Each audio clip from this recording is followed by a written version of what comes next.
കേരളത്തിൽ നിന്നുള്ള ഹാജിമാരുടെ ഹജ്ജിന് വേണ്ടിയുള്ള വരവ് തുടരുകയാണ്.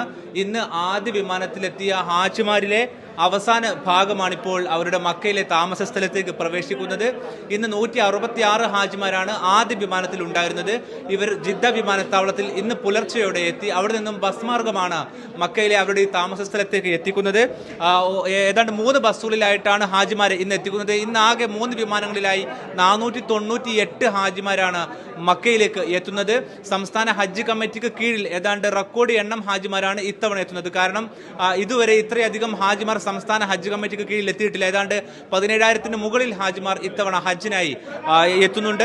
ഇതോടൊപ്പം നേരത്തെ തന്നെ ഈ മാസം 9 മുതൽ തന്നെ ഇന്ത്യയിൽ നിന്നുള്ള ഹാജിമാരുടെ വരവ് മക്കയിലേക്ക് ആരംഭിച്ചിരുന്നു.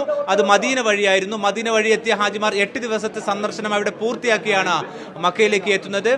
അതോടൊപ്പം തന്നെ ഈ ഹാജിമാർ എല്ലാവരും തന്നെ ഹജ്ജിന് മുന്നോടിയായി മക്കയിലേക്ക് എത്തിച്ചേരും. ജിദ്ദ വിമാനത്താവളം വഴിയും ഒപ്പം തന്നെ മദീന വിമാനത്താവളം വഴിയും ഒരേ സമയം ഹാജിമാർ എത്തുന്നതിനാൽ ഏതാണ്ട് തിരക്കിലേക്ക് നീങ്ങുന്ന ഒരു സ്ഥിതിയിലാണ് ഇപ്പോൾ മക്ക നഗരിയുള്ളത്. ഇന്നെത്തിയ ഹാജിമാർ എല്ലാവരും തന്നെ ഉംറ കർമ്മങ്ങൾ പൂർത്തിയാക്കും. ഉംറ പൂർത്തിയാക്കിയ ശേഷം അസീസിയയിൽ അവരുടെ താമസ സ്ഥലത്തേക്ക് തന്നെ ഹാജിമാർ തിരികെ എത്തും.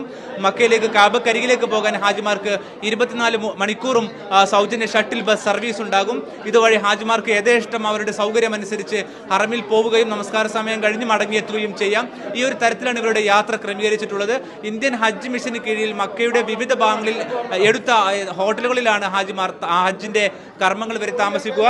ഇന്നെത്തിയ ഹാജിമാർ എല്ലാവരും തന്നെ ഈ കാണുന്ന രൂപത്തിൽ മക്കയിലേക്ക് പ്രവേശിക്കുകയാണ്. എങ്ങനെയുണ്ടായിരുന്നു യാത്ര? അൽഹംദുലില്ലാഹി റബ്ബിൽ ആലമീൻ. നല്ല സുഖമായ യാത്രയായിരുന്നു. ഫ്ലൈറ്റ് 1 മണിക്കൂറില്ല. സ്വാഭാവികമാണ്. ഫസ്റ്റ് സ്റ്റാർട്ടിംഗ് അല്ലേ, അപ്ഡേറ്റ് ആകുമ്പോൾ അൽഹംദുലില്ലാ ഭക്ഷണത്തിനും ഇൻഷാ അല്ലാഹ് ഉംറ ഇഹ്റാം കെട്ടി വന്നതാണ്.